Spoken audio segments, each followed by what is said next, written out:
Hi guys. Three trimester of pregnancy माने पहला trimester 3 महीने, दूसरा ट्राइमेस्टर 3 महीने, तीसरा ट्राइमेस्टर 3 महीने। 3 3 6 और 3 9। इस वजह से प्रेगनेंसी 9 मंथ्स की होती है पूरी, ठीक है। पूरा 9 मंथ होगा तो इन्हीं 9 मंथ्स को हमने 3 पार्ट्स में डिवाइड करा है। जिस पहले थर्ड मंथ, पहले तीसरे मंथ को बोलेंगे फर्स्ट ट्राइमेस्टर, फिर सेकेंड ट्राइमेस्टर, फिर थर्ड ट्राइमेस्टर, ठीक है। तो ये 3 ट्राइमेस्टर्स के बारे में आज हम पढ़ने जा रहे हैं। प्रेगनेंसी एंड चाइल्ड बर्थ वाला टॉपिक है हमारा, ठीक है। तो देखो फटाफट से इसको पढ़ते हैं, मतलब लाइन बाय लाइन पढ़ेंगे, चल, ठीक है। देखो, pregnancy in human last about 9 month and it is divided into 3 stage called trimester. इसका मतलब क्या है? ह्यूमन बीइंग्स में, ठीक है, जो जो रिप्रोड्यूस करते हैं ह्यूमन बीइंग, इसलिए बोल रहा है, जो रिप्रोड्यूस करते हैं ह्यूमन बीइंग, उनमें जो बेटा फीमेल्स होती है ना, फीमेल्स में प्रेगनेंसी होती है, ठीक है, हम लोगों को पता है प्रेगनेंसी होती है। तो प्रेगनेंसी के जो मैंने अभी बताया कि 9 महीने होते हैं, उन 9 महीनों को 3 ट्राइमेस्टर में डिवाइड करा जाता है। And it is not mandatory कि वो 3 महीने का, वो 3 ट्राइमेस्टर का मतलब 9 ही महीने हो। It is not true. किसी किसी को 10th मंथ में भी प्रेगनेंसी होती है, किसी को 8th मंथ में भी हो जाती है। तो it is an approximation calculation. इस वजह से हम 3 ट्राइमेस्टर बोल रहे हैं, फर्स्ट सेकंड थर्ड, कि पहले में कुछ टाइम, दूसरे में कुछ टाइम, तीसरे में कुछ टाइम। तो जो रफली टाइम हमने कैलकुलेट करा है उनको तीन तीन तीन में डिवाइड करके 9 महीने बोल देते हैं। But it is not compulsory कि 9 महीने में ही प्रेगनेंसी होती है पूरी, ठीक है। तो प्रेगनेंसी कैलकुलेशन मतलब अगर हम देखें क्लिनिकल प्रेगनेंसी कैलकुलेशन, अगर एक ऐसा अपनी तरफ से देखें, तो जैसा अलग से मैंने लिख रखा है, मतलब अपने नोटबुक में अलग से, तो इसमें 40 वीक्स, ठीक है, 40 week from the last menstrual period, last 40 week, ठीक है, हम कंसिडर करते हैं, जिसको हम बोलते हैं LMP, ठीक है बेटा, लास्ट मेंस्ट्रुअल पीरियड। हम उसको कैलकुलेट करते हैं, लास्ट कब था उसको काउंट किया जाता है, उसी के बेसिस पे अप्रोक्सीमेशन जो कैलकुलेशन बनती है वो बनती है बेटा 9 मंथ्स। कितनी? 9 मंथ्स, ठीक है। तो LMP कैलकुलेट करा जाता है, उसी के बेस पे दवाइयां दी जाती है। तभी डॉक्टर पूछते हैं ना कि महीना कब आया था लास्ट टाइम। अगर कोई भी फीमेल हो, कोई भी फीमेल देख रही हो, तो she can relate to it, right. Doctor पे अगर आप गायनो पे जाओगे, कोई भी वजाइनल प्रॉब्लम है, कोई भी पीरियड इरेगुलरिटी है, कोई भी पीसीओडी की प्रॉब्लम, पीसीओएस और पीसीओडी की प्रॉब्लम है, तो वो यही पूछेगा बेटा, फर्स्ट क्वेश्चन वुड बी कि लास्ट पीरियड्स कब आए थे, है ना। तो मैंने पिछले लेक्चर में भी बताया, पीरियड जस्ट नॉट अबाउट कि भैया एक बेबी वाली चीज है कि बेबी होगा बाद में जाके, ऐसा कुछ नहीं बेटा। पीरियड हमें क्या इंडिकेट करता है, देखो यहाँ लिखा है, menstruation is a sign of a healthy reproductive system. आपकी बॉडी अंदर से हेल्दी है, पीरियड्स आने का मतलब ये होता है, ठीक है। तो भैया, जिन लड़कियों को मेनोपॉज हो जाता है उनका क्या मतलब, जिनको बाद में एक एज के टाइम बाद उनकी ओवरीज डिसफंक्शन हो जाते हैं, उनकी ओवरीज अब और काम नहीं कर सकती, तो उनमें पीरियड्स नहीं आते, है ना। तो बेटा हार्मोनल लेवल जरूर डाउन हो जाता है, सारी चीजें जरूर डाउन हो जाती है, बट इसका मतलब ये तो नहीं ना दे आर डेड, है ना। कुछ लोग तो लाइक गॉड को एकदम थैंक यू बोलते हैं कि हमारे पीरियड्स अपने लाइक लाइफ टाइम के लिए बंद कर दिए, हमें ये अब ये प्रेगनेंसी वाली चीज नहीं झेलनी पड़ेगी। जिनका यूटेरस भी रिमूव हो जाता है वो भी थैंक करते हैं। It is a good thing for कुछ people, it is a bad thing for कुछ पीपल। जो रीति रिवाज रिचुअल्स प्रथाओं में बंधे पड़े हैं उनके लिए तो बच्चा चाहिए ही चाहिए उनको। और जो भैया थोड़ा सा आगे बढ़ने की ट्राई कर रहे हैं, जिनको लगता है कि बेबी एक सही डायरेक्शन नहीं है अपनी लाइफ को जीने की, तो वो गॉड को थैंक करते हैं, ठीक है। बट दिस इज थोड़ी फिलोसफिकल वाली चीज है, ये था तो मैंने बता दिया, ठीक है। तो मेंस्ट्रुएशन एक हेल्दी साइन है रिप्रोडक्टिव सिस्टम का। लिखा है not something to be ashamed of, मतलब ऐसी कुछ नहीं है कि अगर वो उसको तो पीरियड्स आ रहे तो ये शर्म की बात नहीं है। It is a sign of a healthy body in females, ठीक है। So please don't be ashamed. Using clean menstrual products, पिछले लेक्चर में बात की है कौन कौन से मेंस्ट्रुअल इरेगुलरिटीज में या फिर मेंस्ट्रुअल हाइजीन में कौन कौन से प्रैक्टिसेस का ध्यान रखती हैं वुमेन, या रखनी चाहिए वुमेन्स को, क्या क्या यूज करना चाहिए। Tampon, menstrual cup, pads, recyclable pad, है ना। पैड पैंटी भी आते हैं कैसे ही, वो इसी चीज के लिए होती है, ठीक है। उसके बारे में पिछले लेक्चर में बात नहीं की, बट वो भी ब्लड को एब्जॉर्ब करती है, ठीक है, लीक नहीं होने देती। फिर क्या लिखा है, changing them as often as required, बेटा लाइक दिन में 2 बार तो चेंज करना पड़ता है पैड, है ना, depending upon the heavy bleeding. Period का अगर इनिशियल फेज है पहले से तीसरा दिन तो बहुत ब्लीडिंग होती है वुमेन्स में, है ना, जिनको पीरियड्स है। एंड डिस्पोजिंग देम, उनको अच्छे से सेग्रीगेट करना पड़ता है, अच्छे से प्रॉपर हटाना पड़ता है उनको। ऐसे नहीं यूज करा ऐसे फेंक दिए, वो कंटेमिनेटेड है अभी ब्लड में, है ना, बॉडी फ्लूइड में कंटेमिनेटेड है, तो उसको प्रॉपर रैप करके प्रॉपर एक बाहर से कवर करके फिर उसको ढक के तब उसको कचरे में फेंकना है, ताकि आसपास की स्मेल से या उसका जो ऑर्डर है अभी उसकी जो स्मेल रहेगी वो कहीं और ना फैले, एयर पार्टिकल्स के थ्रू कहीं और कुछ बैक्टीरिया ना फैले, है ना, और हमारा एनवायरनमेंट गंदा ना हो। ठीक, और ये हमें प्रेफर करना चाहिए कि वो बायोडिग्रेडेबल हो, है ना, जो माइक्रो ऑर्गेनिजम्स के द्वारा खाया जा सके। तो यही चीजें हमें हेल्दी रखने में मदद करती है और हमारी सराउंडिंग्स को क्लीन रखती है। ठीक है बेटा, समझ में आ गया क्यों जरूरी है। तो 3 ट्राइमेस्टर्स के बारे में एक बेसिक सी बात समझ में आ गई, पहला दूसरा तीसरा, जरूरी नहीं है कि 9 महीने ही हूँ, कुछ मंथ कुछ मंथ कुछ मंथ, है ना। अब वो ये भी हो सकता है 4 5 6 7 और 8 9, है ना, या 3 4 2, ऐसा भी हो सकता है। ठीक है, तो डिपेंड्स, टोटली डिपेंड्स। अब पहला ट्राइमेस्टर में क्या होता है हमको ये जान, अच्छा पहले एक एक एक बेसिक बात पता है क्या तुम लोगों को, एक बहुत बहुत बेसिक बात पता है क्या, क्या भैया क्या पता है, मैं क्या पता है, देखो मैंने बताया था fertilization, have I told you कि फर्टिलाइजेशन क्या है। हाँ, आपने बताया था पिछले से पिछले लेक्चर में, जब ये एक एग और ये स्पर्म जब आपस में फ्यूज होते हैं तो इनमें क्या बनता है बेटा, एक जाइगोट फॉर्म होता है। जाइगोट छोटी छोटी सेल्स होती है, अभी वो डेवलप भी नहीं हुआ, अभी डेवलप होना इतना स्टार्ट भी नहीं हुआ। जाइगोट छोटी छोटी जस्ट सेल्स हैं जो कि मल्टीप्लाई करती रहती है करती रहती है करती रहती है करती रहती है, रैपिड डिवीजन से रैपिड डिवीजन से रैपिड मल्टीप्लिकेशन से।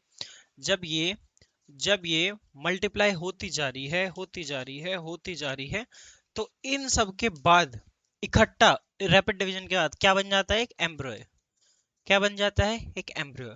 ठीक, एम्ब्रियो का क्या काम है बेटा, एम्ब्रियो हमारा, मैंने तुम्हें पिछले लेक्चर में बताया था वैसे, एम्ब्रियो में, जाइगोट में और एक फिटस में डिफरेंस, ठीक है, बट स्टिल ठीक है। एम्ब्रियो हमारा क्या काम करता है, एम्ब्रियो हमारा एक सेकेंड स्टेज है जाइगोट की। जाइगोट तुम्हारा सेल, उससे जो बढ़ के है वो एम्ब्रियो, और एम्ब्रियो जब डेवलप हो जाता है अच्छे तरीके से वो फिटस। ठीक, तो बेटा एम्ब्रियो जो तुम्हारा होता है वो 9th वीक से, याद रखो, लिखते रहो, मैं बोल रहा हूँ, ऐसा जरूरी नहीं है एनसीईआरटी में ही सब कुछ लिखा हो, कुछ कुछ चीजें अपनी तरफ से भी बता देनी चाहिए, है ना। तो एम्ब्रियो जो तुम्हारा है वो 9th वीक से, 9वें हफ्ते से वो डेवलप हो जाता है फिटस में। ठीक है, अब फीटस, भैया फीटस में ग्रोथ होती है, डेवलपमेंट होती है, क्योंकि फीटस होता है यूटेरस के अंदर, और यूटेरस तो हमने बात करी थी कि थिक लाइनिंग होती है, पीरियड्स पिछले वाला, पीरियड्स वाला वो लेक्चर, तो थिक लाइनिंग होती है। क्यों इंपॉर्टेंट होता है, न्यूट्रिशन मिलता है उधर से, ब्लड वेसल्स थिकन हो जाती है, बेबी को कंफर्ट और इम्प्लांटेशन के लिए रेडी होता है यूटेरस, है ना। इस वजह से एक फिटस को ग्रोथ और डेवलपमेंट के लिए अंदर जगह मिल जाती है, एक चाइल्ड बर्थ के लिए भी, है ना। तो ये बेसिक क्लियर। पहला ट्राइमेस्टर जो हम ये अभी पढ़ने जा रहे हैं लगभग लगभग 12 हफ्ते का होता है। कितना, 12 हफ्ते। 12 हफ्ते कितने हुए भैया, लगाओ, हिसाब लगाओ। एक महीने में 4 हफ्ते, अबे मैथ पढ़ाने लग गया मैं। एक महीने में 4 हफ्ते होंगे, तो 4 4 8 12, है ना। तो टोटल कितने, 3 मंथ, है ना। 3 मंथ, इसका क्या मतलब है बेटा, फर्स्ट ट्राइमेस्टर मतलब अप्रोक्सीमेटली 12 वीक, तो 12 वीक का मतलब होता है 3 महीना। ठीक है, इतना समझो। पहले हम पहले उस पे आते हैं, पहले ट्राइमेस्टर पे आते हैं, तो मैं समझाता हूँ। देखो, the fertilized egg develops into an embryo. अभी बोला फर्टिलाइजेशन हुआ स्पर्म और एग का, वो किस में डेवलप हुआ, एम्ब्रियो में। पहले स्टेप। फिर during the first 2 month and major organs start forming during this period। यानी कि एक बात का जवाब दो, अगर पहला ही ट्राइमेस्टर है, माने पहला ट्राइमेस्टर में भी स्पेसिफिकली पहले के 2 मंथ, है ना, तो अगर बेबी में कुछ पहले डेवलप होना होगा तो भैया पहले दिल डेवलप होगा ना, हाथ पैर थोड़े डेवलप होंगे। क्यों भैया, जिंदा कैसे रहेगा बच्चा हाथ पैर डेवलप होंगे तो, बिना एक सिस्टम के जो धड़क रहा है, oxygen, nutrient, oxygenated blood, deoxygenated blood, kidney filtration, ये वो ये सारी चीजें हार्ट से तो कनेक्टेड है बेटा, है ना। किडनी में भी जो इतनी ब्लड वेसल्स है ना, वो एओर्टा से आ रही है बेटा, मतलब ब्लड वेसल्स होती है कुछ तो। हार्ट बनेगा पहले, ये क्वेश्चन आ जाता तो लाइफ टाइम याद रखना। पहले ट्राइमेस्टर के 2 मंथ में हार्ट बनता है, पहले हार्ट बनेगा, उसके बाद सारी बॉडी फॉर्म होती है, ठीक है। कहा था 2 month major organ start forming during this period. Heart के साथ साथ क्या होता है बच्चे, हार्ट के साथ साथ आपका बॉडी डेवलप होती है, मेटाबॉलिज्म डेवलप होता है, ब्रेन डेवलप होता है ना। जब क्योंकि उससे पहले जब जाइगोट बार बार डिवाइड हो रहा था, 2 2 से 4, 2 से 8, 2 से 16, उसके बाद ही तो तुम्हारा क्या बना था, एम्ब्रियो बना था, है ना। अब तुम्हारा नर्वस सिस्टम बन गया, इसका हार्ट बन गया, इसके हाथ पैर बन गए, इसका डाइजेस्टिव सिस्टम बन गया, इसके अदर मेजर ऑर्गन्स भी बन गए। तो जब ऑर्गन फॉर्मेशन होती है ना, पहले पहले दिल, फिर हाथ पैर, दिमाग, nervous system, by by one by one, one by one, one by one, तो इस प्रोसेस को बोलते हैं ऑर्गेनोजेनेसिस। क्या बोलते हैं, इसमें आई डोंट नो लिखा है नहीं, अगर लिखा होगा तो आई विल मेक श्योर कि मैं उसको अंडरलाइन कर दूं, ठीक है, डोंट वरी। बट मैं भी कॉलेज में ही पढ़ता हूँ, है ना, तो मेरा भी मेडिकल फील्ड ही है, इस वजह से मैं थोड़ी थोड़ी चीज़ें एक्स्ट्रा मेरे को बताना पसंद है। तो प्लीज़, किसी को लगता है अच्छा है तो लिख लो, किसी को लगता है नहीं मेरे को एक्स्ट्रा नहीं पढ़ना, मेरे को सिर्फ एनसीईआरटी रिगार्डिंग पढ़ना है एग्जाम रिगार्डिंग, तो आप ये पढ़ लो, नो इशू एट ऑल, ठीक है। तो उसको क्या बोलते हैं बेटा, ऑर्गेनोजेनेसिस, ठीक, इसको बोलते हैं ऑर्गेनोजेनेसिस। फिर क्या बोला है, from about 9th week the developing embryo is called a fetus। 9वें हफ्ते से वो जो एम्ब्रियो था, वो जो डेवलप हो जा रहा था, हो ही जा रहा था, उसको क्या बोलेंगे, फोइटस या फेटस, ठीक है बेटा, फोइटस उसको बोलेंगे, जो कि ग्रो होगा और डेवलप होगा। क्या होगा, जो कि ग्रो होगा और डेवलप होगा। तो यानी कि हम फोइटस क्यों बोल रहे हैं सर, फीटस या फोइटस दोनों बोलते हैं, फीटस या फोइटस का मतलब क्या हुआ बेटा, ये एक ऐसे ही नहीं रख दिया fitness, there is a very beautiful reason behind it. Fitness माने क्या, जो अभी हार्ट डेवलप हुआ है, अभी हाथ पैर डेवलप हुए हैं, सेंट्रल नर्वस सिस्टम डेवलप हुआ है, पूरा नर्वस सिस्टम डेवलप हो रहा है ना, लिम्स डेवलप, लिम्स मतलब हाथ पैर, डाइजेस्टिव सिस्टम तुम्हारा डेवलप हो रहा है। तो जब ये डेवलपमेंट चल रही है, ये तो एक डेवलपमेंटल स्टेज हुई ना, तो फोइटस का मतलब होता है डेवलपमेंटल स्टेज, ठीक है। फोइटस का क्या मतलब है यहाँ पे ये फोइटस का मतलब है डेवलपमेंटल स्टेज। इस वजह से बेटा, जो हमने ये बोला ना कि 9th week से जो एम्ब्रियो है वो फोइटस में डेवलप हो गया, तो फोइटस की नेमिंग सिर्फ इसलिए नहीं करी गई, फोइटस की नेमिंग करी ही इस बेसिस पे गई है कि फोइटस को डेवलपमेंटल स्टेज भी बोलते हैं, ठीक है।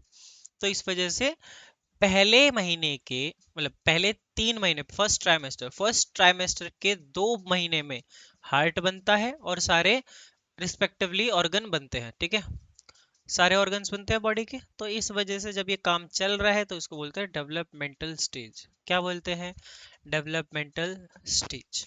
यहाँ पे ग्रोथ होती रहती है, डेवलपमेंट होता रहता है, मैचुरेशन होता रहता है, फंक्शनल डेवलपमेंट होती रहती है ऑर्गन्स की, ताकि हाथ पैर मूव कर पाए, सर मूव कर पाए, थोड़ा बहुत मूव हो पाए, ठीक है। पहला ट्राइमेस्टर क्लियर है बेटा, आई होप मैं थोड़ा बहुत 1% भी रहा हूँ समझाने के लिए, ठीक, पहला पहला क्लियर।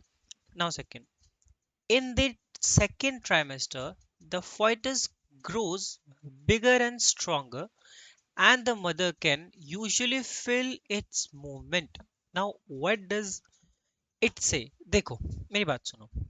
सेकेंड ट्राइमेस्टर का मतलब, शुरू के 3 महीने गुजर गए, शुरू के पहले के 3 महीने गुजर गए, अब वुमेन की बारी है दूसरे ट्राइमेस्टर को फेस करने की, माने चौथे महीने से छठा महीना, एक आइडियली देखा जाए तो 9 महीने की कैलकुलेशन के हिसाब से, चौथे महीने से छठे महीने के बीच, सेकेंड ट्राइमेस्टर मतलब चौथा महीना, चौथे महीने से छठे महीने के बीच, ठीक, क्या होता है,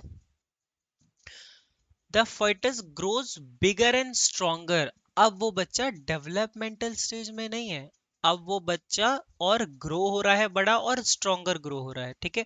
माने वो बड़ा होता जा रहा है और ताकतवर होता जा रहा है। इस वजह से ही जब उसका शरीर, जब उसकी बॉडी का साइज बढ़ता जा रहा है, भाई आप एक एग्जांपल लेके देखो, है ना, आपको तब अच्छे से और समझ में आएगा। एक minute, let me just grab a page please. ये है, ठीक है बेटा। मैं ना इसको अगर ऐसे फोल्ड कर दूं, है ना, ये बिल्कुल एम्ब्रियो था, ये एम्ब्रियो था बेटा, है ना। And then the moment second trimester आया, सेकंड ट्राइमेस्टर के आते ही ये एम्ब्रियो बढ़ता चला गया, बढ़ता चला गया, बढ़ता चला गया, बढ़ता चला गया। तो जब इतने से इतना हो गया, तो क्या मदर को मूवमेंट फील नहीं होगी? बोलो। मदर को तो मूवमेंट फील होगी ना, जब इतने से इतना हो गया तो मदर को तो मूवमेंट फील होगी। तो सीधी सी बात, मदर को मूवमेंट फील होती है क्योंकि उसकी स्ट्रेंथ, डेवलपमेंट, फोइटस का साइज, है ना, उसके फर्दर ऑर्गन्स भी मैच्योर होते हैं, तो मदर को मूवमेंट फील होती है। तो पहला ट्राइमेस्टर एंड दूसरा ट्राइमेस्टर शुड बी क्लियर इधर तक। Still if you have any doubt in दो दो ट्राइमेस्टर, है ना, पहला और दूसरा, तो प्लीज आप बोल सकते हो कमेंट में। इन द थर्ड ट्राइमेस्टर नाउ, हम थर्ड ट्राइमेस्टर पे हैं। थर्ड ट्राइमेस्टर का मतलब बेटा क्या हो गया? छठे से नौवा, 6 7 8 9, इस कैलकुलेशन के हिसाब से छठे से नौवा, है ना। In the third trimester the baby grows rapidly and gets ready for the life outside the वॉर्म। 11.22 देखो, ये पहला ट्राइमेस्टर एम्ब्रियो था, धीरे धीरे डेवलप हुआ, जाइगोट बना, जाइगोट ये सेकंड ट्राइमेस्टर में फीटस बन जाता है ना। फीटस तो वैसे पहले उसमें ही उसको वो बोलने लगते हैं ना। अब कहाँ गया, कहाँ गया, कहाँ गया, दिखाना था मुझे तुम्हें। 9th वीक से ही उसको फीटस बोलने लगते हैं हम, ठीक है। तो 9 वीक का मतलब मैंने अभी बताया था 3 महीना कुछ। तो हम पहले ट्राइमेस्टर में ऐसे डेवलप होते होते होते होते होते होते एम्ब्रियो को फीटस बन जाता है यहाँ तक, है ना। तो ये फिर सेकंड ट्राइमेस्टर होता है, और थर्ड ये फाइनल ट्राइमेस्टर, यहाँ पे बेबी ऐसा था, बट फर्दरली ग्रो हुआ, बेबी बड़ा हुआ, ऑर्गन मैच्योर हुए, डेवलप हुआ, और फाइनली एक बड़ा बच्चा अंदर बन चुका है। बड़ा बच्चा इन द सेंस कि सारे ऑर्गन्स थोड़े थोड़े मैच्योर हो गए हैं, अभी भी फुली डेवलप नहीं हुए हैं। पहली बात, डेवलप इन द सेंस कि अभी प्रिपेयर नहीं हुए इन्फेक्शन या बैक्टीरिया के अगेंस्ट फाइट करने को, है ना।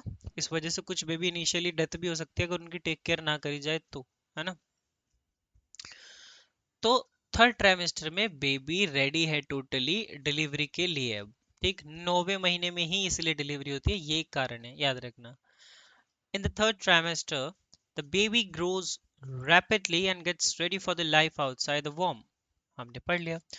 The uterus protects and nourishes the baby throughout this time. हमने पढ़ा था, जो यूटेरस होता है ना ही वो सिर्फ प्रेगनेंसी में मदद करता है, बट ये किस चीज में मदद करता है? ये इस चीज में मदद करता है कि बेबी को इम्प्लांटेड रखता है, चिपका के रखता है यूटेरस पे, है ना। बेबी को न्यूट्रिशन प्रोवाइड करता है, बेबी के लिए कंफर्टेबल बेड टाइप इम्प्लांटेशन, वही है ना कि बेबी को चिप, मैंने पढ़ा है, ये जो सीरीज फॉलो कर रहा है उसको पता है। तो इम्प्लांटेशन का मतलब क्या है? बेबी को चिपका के रखा है यूटेरस में ताकि वो गिरे ना। अगर गिर गया तो उसको बोलते हैं मिसकैरेज, ठीक है, गिर गया तो बोलते हैं मिसकैरेज। तो ये बेबी को न्यूट्रिशन देता है यूटेरस, ठीक है। और हाँ, एक चीज मेरे को एक बतानी थी, जो मदर को मूवमेंट फील हो रही है ना, बच्चे का लात मारना, बोलते हैं ना कि लात मारी इसने, तो बच्चे का लात मार वो सेकंड ट्राइमेस्टर में होता है, पढ़ा था ना अभी हमने, इससे पहले ऊपर वाला गया है, तो क्योंकि उधर ही प्रॉपरली डेवलप होते हैं, बच्चा ग्रो होता रहता है, होता रहता है, होता रहता है, और मदर को मूवमेंट फील होती है। तो मूवमेंट वो फील जो होती है उसको बोलते हैं क्विकनिंग। क्या बोलते हैं? क्विकनिंग। इधर लिखा था क्या कहीं मैंने? continues to grow in the second trimester, the baby grows in the mother, हाँ ये रहा ना। In the second trimester, baby, the fetus grows bigger and stronger. The baby can, the mother can usually feel its movement, है ना। तो उसको बोलते हैं क्विकनिंग। याद रखना, क्विकनिंग। जब बच्चा माँ को ऐसे लात मारता है पेट से, तो वो सेकंड ट्राइमेस्टर में हो रहा है, माने 4th मंथ से, है ना, 4th मंथ से। हाँ, यहाँ से अब, during child birth strong contractions of the muscle of the uterus help push the fetus out through the birth canal। अब ये चीज में ना तुम्हें समझने के लिए थोड़ा सा तो दिमाग बेटा लगाना पड़ेगा, ऐसे समझ नहीं आएगी। ठीक है, थोड़ा दिमाग लगाना मेरे साथ हो सके तो। मैं यूटेरस वाला और क्लियर कर देता हूँ, किसी को डाउट है तो। यूटेरस हमें प्रोटेक्शन और नरिश करता है, मतलब प्रोटेक्शन प्रोवाइड करता है और नरिश करता है बेबी को पूरा थ्रू आउट द टाइम, है ना। प्लेजेंटा के थ्रू ही होता है ये भी, प्लेजेंटा के थ्रू ही सारे न्यूट्रिएंट्स वगैरह मिलते हैं, ठीक है, ऑक्सीजन मिलते हैं, न्यूट्रिएंट्स मिलते हैं, और वेस्ट मटेरियल को बाहर निकालने में मदद करता है, ठीक है। और ये भी कह सकते हो, वेस्ट मटेरियल तो कह सकते हो, ये भी कह सकते हो कि वेस्ट मटरनल, मेटरनल मदर के लिए यूज होते हैं, वेस्ट मेटरनल सर्कुलेशन की तरफ ट्रांसफर होते हैं, ठीक है, जो गंदगी है वो एक तरीके से निकल जाएगी, इतना समझो, ज्यादा दिमाग नहीं मारना। देखो भैया, एक चीज समझाता हूँ मैं, मैंने पहले से पिक्चर खोल के रख रखी थी। ये है बेबी, ये क्या है, ये है फीमेल का वजाइना। क्या है, फीमेल का वजाइना। ये वजाइना, जब बेबी बाहर आ रहा है थर्ड ट्राइमेस्टर में, तो वजाइना को जो खोलने में मदद करता है यहाँ से, वो कुछ मेडिसिन होती हैं, ताकि इसको बोलते हैं यूट्रिन कॉन्ट्रैक्शंस।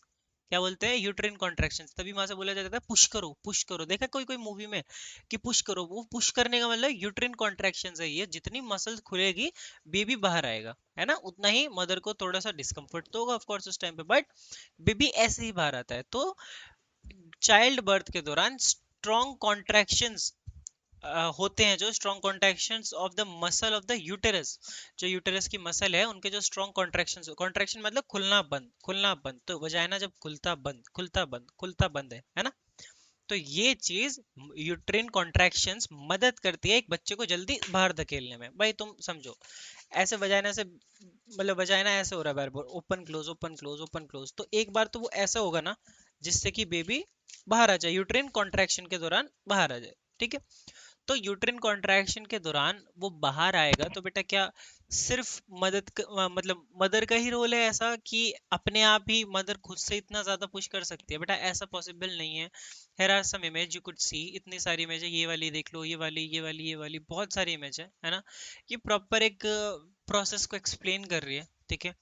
यहाँ पे देखो, बेबी इधर है, ये जो सर्विक्स है, यूटेरस का सबसे नीचे का पार्ट, सर्विक्स खुलता है, डायलेट होता है जब बच्चा, क्या होता है जब बच्चा बाहर आता है तो सर्विक्स खुलता है, ठीक है। तो इसके हेड की रोटेशन इधर होती है सर्विक्स की तरफ, इसलिए सर की तरफ, वजाइना से सर की तरफ से निकलता है बच्चा, ठीक है। तो ये बच्चा फाइनली ऐसे निकल जाता है, ठीक है।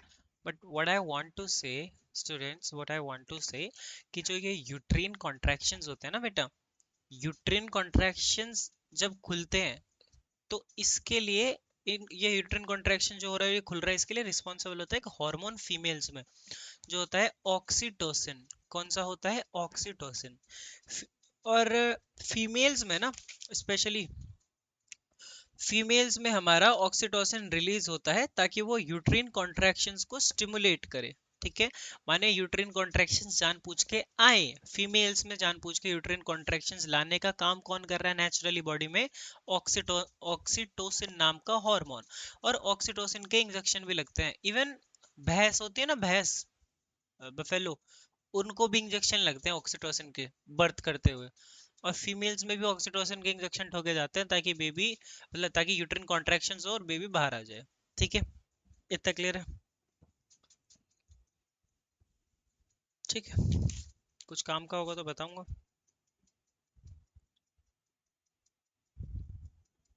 हम्म तो ये जो आपकी यूट्रस की मस्कुलर वॉल होती है ना मेनली, वो मायोमेट्रियम बोलती है, ठीक है। ये मैंने कल ही पढ़ा था, हमारे कॉलेज के ऑनलाइन क्लास में पढ़ाया गया था, खैर। जो यूट्रस की थिक वॉल है वो मायोमेट्रियम है बेटा, ठीक है। और जो ये प्रोसेस हो रहा है, स्ट्रॉन्ग कॉन्ट्रैक्शन हो रही है जो मसल की, और जो बेबी को बाहर थ्रू आउट निकालने में मदद कर रहा है, इस प्रोसेस को बोलते हैं हम पार्चुरेशन, ठीक है। क्या बोलते हैं, parturition. In some cases, if a normal vagina birth is not possible or safe for the mother or the fetus, यहाँ तक पहले क्या होता है, कुछ कुछ फीमेल्स में ना, इट इज नॉट पॉसिबल कि नॉर्मल डिलीवरी हो जाए। It is not possible, why is though sir, ऐसा कैसे पॉसिबल नहीं है कि हो सके ऐसा? क्योंकि बेटा कुछ कुछ फीमेल्स में कुछ मेडिकल कंडीशंस होती हैं जिनकी वजह से वजाइना से delivery is not possible, right. कुछ फिटल पोजीशंस होती हैं, बेबी का जो हेड है वो वजाइना की तरफ ना होके बेबी का पैर या कोई और सा पार्ट हो गया, तो बहुत डिस्कम्फर्ट है, बहुत रिस्क है, ऐसा नहीं कर सकते। इवन मदर की जान भी जा सकती है, ऐसा नहीं कर सकते। पेन की वजह से जान जा सकती है मदर की। प्लेजेंटा रिलेटेड प्रॉब्लम है, कुछ ट्विस्ट है या बेबी के हाथ में आधा प्लेजेंटा रह गया है या कुछ भी है, वो एक प्रॉब्लम है। ड्यूरिंग चाइल्ड बर्थ ऑक्सीटोसिन की डोसेज थोड़ी सी अप एंड डाउन हो गई है तो प्रॉब्लम है, तो वजाइना से डिलीवरी नहीं कर सकते। फिटल डिस्ट्रेस, मतलब फिटल डिस्ट्रेस सबसे भयानक चीज है ना, जो एक फीमेल के साथ हो सकती है। अगर मैं इंटरेस्ट बनाना चाहूँ तो तुम सर्च भी कर सकते हो, बट ठीक है, बता देता हूँ मैं। अटक जाता है बच्चा, ठीक है, यूटरस के साइड में। फीमेल डिस्ट्रेस बोलते हैं, फीमेल नहीं सॉरी, फीटल डिस्ट्रेस बोलते हैं, ठीक है। इसके बारे में अपने आप से ज्यादा सर्च करोगे, मैं आधी चीज बता रहा हूँ, अपने आप एक बार करके देखना, इंटरेस्ट लो प्लीज, थोड़ा बहुत तो जब इतनी सारी कंडीशन और वजाइना से normal delivery is not possible, तब बेटा डॉक्टर या तो मेडिकल या सर्जिकल प्रोसेसर, प्रोसेसर कह रहा हूँ, कंप्यूटर का याद आ रहा है, तो डॉक्टर या तो मेडिकल या फिर सर्जिकल प्रोसीजर्स का इस्तेमाल करते हैं बेबी को सेफली डिलीवर करने के लिए।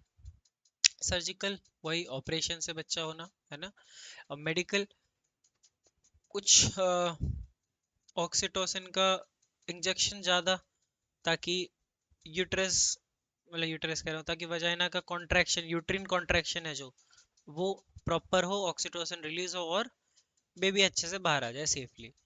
या फिर कुछ कुछ कंडीशंस में, कुछ कुछ I am not very sure about it, कुछ मेडिसिन होती हैं, ठीक है। मिसकैरेज तो खैर देखो इतना वो तो अबॉर्शन के लिए होता है मिसकैरेज, बट इसमें नहीं होगा, तो we will not use that term, ठीक है। अबॉर्शन के लिए होता है मिसकैरेज, इसमें नहीं होगा, ठीक है। तो यही है बेटा, नहीं तो ऑपरेशन जो होता है उसको सी सेक्शन बोलते हैं, ठीक है। केसरियन सेक्शन, सी सेक्शन माने केसरियन सेक्शन माने ऑपरेशन के थ्रू जब बेबी बाहर आता है, ठीक है। फिर क्या लिखा है, after birth a baby needs special care. Special care का मतलब क्या है बेटा, अभी अभी वो पेट से निकला है या अभी अभी वो वजाइना से निकला है या अभी अभी उसका बर्थ हुआ है, तो एकदम से ही ठंडी कंडीशन या एकदम से गर्म कंडीशन उसकी बॉडी अडेप्ट नहीं कर पाएगी, सिंपल एज दैट। उसकी बॉडी इतनी जल्दी अडेप्ट होने के लिए नहीं बनी कि वो इतनी जल्दी अडेप्ट कर ले। उसका लीवर अभी मेच्योर है, इन्फेक्शन से फाइट कैसे करेगा, लड़ेगा कैसे जर्म से, बैक्टीरिया से, है ना। तो उसको एक ऐसी कंडीशन में रखना है, एक ऐसी वार्म कंडीशन में रखना है जहाँ पहले उसकी बॉडी थोड़ा सा अडेप्ट कर ले उस चीज को, कि अच्छा ये इन्वायरमेंट है धरती का, है ना। तो टेम्परेचर का ध्यान रखना पड़ता है, न्यूट्रिशन का ध्यान रखना पड़ता है। तुम्हें पता है, अगर प्रेगनेंसी के बाद, मतलब अगर बेबी डिलीवर हो गया और उसको विटामिन सी, विटामिन ए और विटामिन के या डी के इंजेक्शन नहीं लगे, तो ऑन द स्पॉट डेथ हो सकती है उसकी। Do you know this? On the spot death हो सकती है अगर उसके इंजेक्शन नहीं लगे। B12 के भी लगते हैं कुछ कुछ बच्चों में, तो ये सारे वाइटामिन सोचो कितने एसेंशियल है, इसलिए इनको वाइटल अमाइन बोलते हैं, ठीक है। मतलब विटामिन को वाइटल अमाइन बोलते हैं, वाइटल माने जरूरी, ठीक है। तो बेटा एवरीथिंग इज इम्पोर्टेंट, अगर आपको उसकी इम्पोर्टेंस समझने में इंटरेस्ट है तो, है ना। Breast feeding is essential because a mother's milk provide provides complete nutrition and protects the infant from many diseases। देखो, ब्रेस्ट मिल्क का क्या है, जब मदर ब्रेस्ट फीडिंग कराती है अपने चाइल्ड को, मतलब बाहर से भी कराती है तो बाहर से भी करा सकती है, तो भैया इससे क्यों कराती है बेटा, बाहर के मिल्क में अडल्ट्रेशन माने मिलावट, है ना, पहली चीज, पहला कारण। दूसरा कारण, उसको गर्म कर देते हैं ना जब हम, तो vitamin C heat sensitive vitamin होता है, माने वो बॉईल होती साथ उसके अंदर से जो भी तुम्हें काम का मिलना था वो नहीं मिल रहा, इसलिए आंवले को कभी भी उबाल के नहीं खाते, कच्चा खाया जाता है। एक लेसन तुम्हारे लिए आज। दूसरी चीज, तीसरी चीज की एडल्ट्रेशन वाला स्केल इधर नहीं है आज इंडिया में, वो इधर है। इस वजह से जितने भी न्यूट्रिशन या जो भी विटामिन्स मिलने थे वो ऑलरेडी डेड है। वो सिर्फ एक सफेद कलर का पाउडर है जो बेबी पी रहा है, जो कि उसकी हेल्थ को अल्टीमेटली हार्म ही करेगा, कोई बेनिफिट तो पहुंचाएगा नहीं। इस वजह से ब्रेस्ट फीडिंग असेंशियल होती है। एक मदर के मिल्क में नेचुरली इतने ज्यादा न्यूट्रिशंस होते हैं, इतने ज्यादा विटामिन्स होते हैं, तो कंप्लीट न्यूट्रिशन उसको बोलते हैं। तो बेटा जब इतने सारे तुम्हें न्यूट्रिशन वगैरह मिलते हैं ना, तो एक चीज होती है एंटीबॉडी। अब तुम तो आगे जाके पढ़ोगे, बट स्टिल हमारी बॉडी में एंटीबॉडीज बनती है। एंटीबॉडीज माने हमारी बॉडी के कवच टाइप बनते हैं जो हमें प्रोटेक्ट करते हैं इन्फेक्शन से। तो हमारी बॉडी में होता है IgA नाम की एंटीबॉडी। सर्च करना है इस पे, IgA एंटीबॉडी। ये हमारे म्यूकस, सलाइवा और ब्रेस्ट मिल्क में प्रेजेंट होती है, हमें इन्फेक्शन से बचाती है। ठीक है, इसका यूनिक शेप का स्ट्रक्चर होता है जो कि बार बार बैक्टीरिया इन्फेक्शन को पहचानने में मदद करता है। अच्छा ये बैक्टीरिया दूर चला जाओ, ये मदद करता है। ठीक है, new must be kept warm, हमने देख लिया था। Vaccinated on time and handled gently. Of course भाई उसको ऐसे उठा के थोड़े ना पटक देंगे, ले अभी पैदा हुआ है, ऐसा थोड़ी है।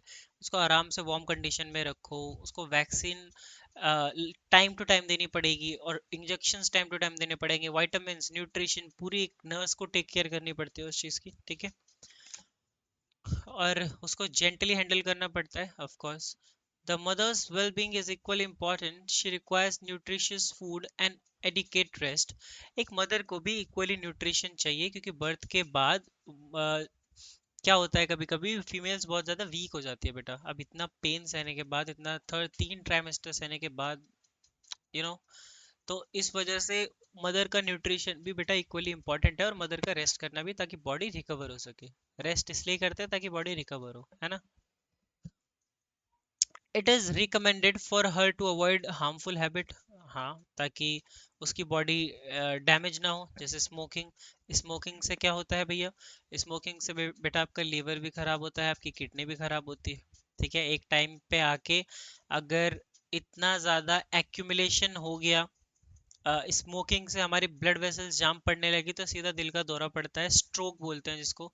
एकदम से स्ट्रोक आ जाएगा, ऐसे हाथ पकड़ के बैठ जाऊंगा मैं, है ना। कंज्यूमिंग अल्कोहल, अल्कोहल क्या करता है, विटामिन सी होता है, विटामिन सी।